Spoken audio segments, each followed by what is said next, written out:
Hi, I'm Ivy Griffin, pronouns she, her. I'm the owner and director of Thrive Therapy and Counseling based in Sacramento, California.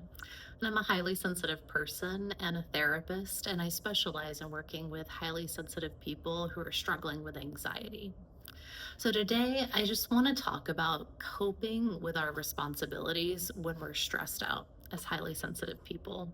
I know I'm hearing from so many people right now that they're feeling worn down, scared, uncertain, burned out, or just completely exhausted. And if you're not there right now, you've probably experienced this before, or, being human, we will get there again at some point.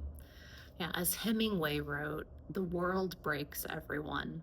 And being human, we know means that we'll have loss and struggle, that there'll be times when life goes along smoothly and times when it's all we can do to slowly inch our way forward.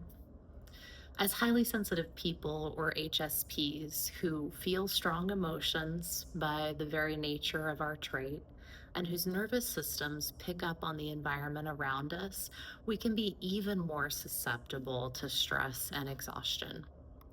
And right now, in this political climate, so many people are struggling with the chaos, the upset, losses to human rights, and just the uncertainty in our entire country's political future.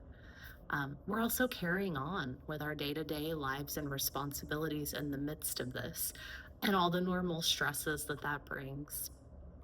And so you might be someone who's pretty good at managing the typical stress, but all the extra tension in our broader culture right now has your sensitive nervous system on high alert, which is understandable.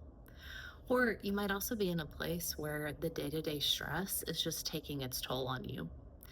There are times when we just don't have the same energy, or times when adding one more thing to our plate just feels like it's going to cause the whole house of cards to tumble. And the problem as sensitive people is that all of this stress takes a huge toll on us, physically, mentally, and emotionally. And then it takes tremendous effort to manage our regular responsibilities when we already feel so exhausted and worn down. And then on top of this, as highly sensitive people, we usually need more downtime to soothe and regulate our nervous systems and our emotions. And this is totally okay, despite what anyone else has told you or all the messages you've gotten from society.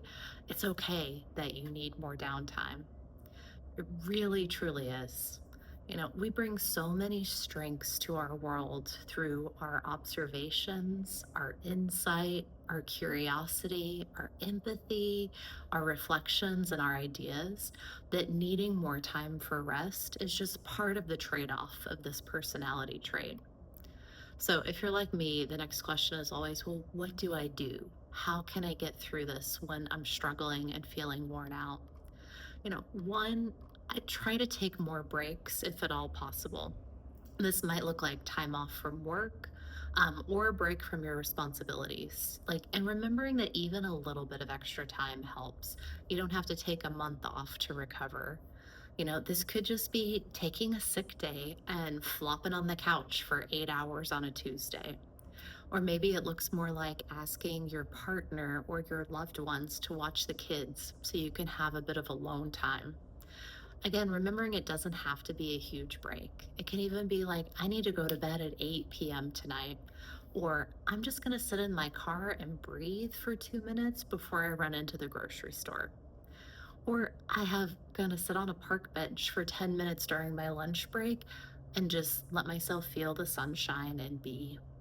So I really invite you to try to look for the small moments in your day where you can add in more rest when you're really stressed out and struggling. Next, as much as possible, try to accept this season that you're in.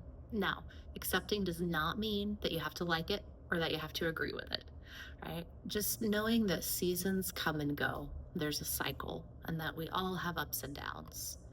Acknowledging me or accepting it means acknowledging that you're stressed out and you're not able to be your best self right now. And this is okay.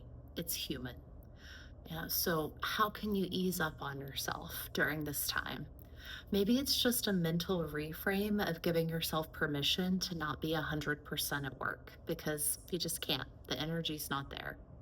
Or maybe dinner is a frozen meal or takeout again because you just need it to be simple. So try to accept that you'll do what you can and that these feelings won't last forever. Third, try to still do the activities that really refresh you and fill your cup. Because when we're stressed and overwhelmed, it's so easy to stop doing what brings us joy. We feel like we don't have the energy to dance or read or go to lunch with a friend, but we actually need positive experiences more than ever when we're stressed out. So even if you have to really dig deep and push yourself, you'll usually feel better afterward and be glad that you did the thing that you normally like. And fourth, remember that it's okay to ask for help, right? We are human and we all need help sometimes.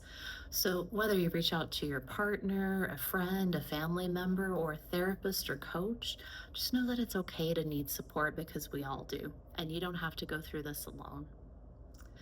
So, if we go back to the rest of that line from Hemingway in Farewell to Arms, is and afterward, many are strong at the broken places. Just let that sink in for a moment. I know that, of course, none of us want to feel stressed out. It sucks and it's really hard. But remember that we can get through these difficult times and we can still take care of our highly sensitive natures. And sometimes we even grow in the process. Unfortunately, growth tends to come during the hard times, which is not what anybody wants. But there can be this upside that challenges can teach us what we're capable of and push us and even make us stick to our boundaries in better ways sometimes. So, I know it's hard if you're really feeling burned out right now, but please focus on the small things, taking care of yourself. And then, of course, if you need any support, feel free to reach out. Take care of yourselves out there. Talk to you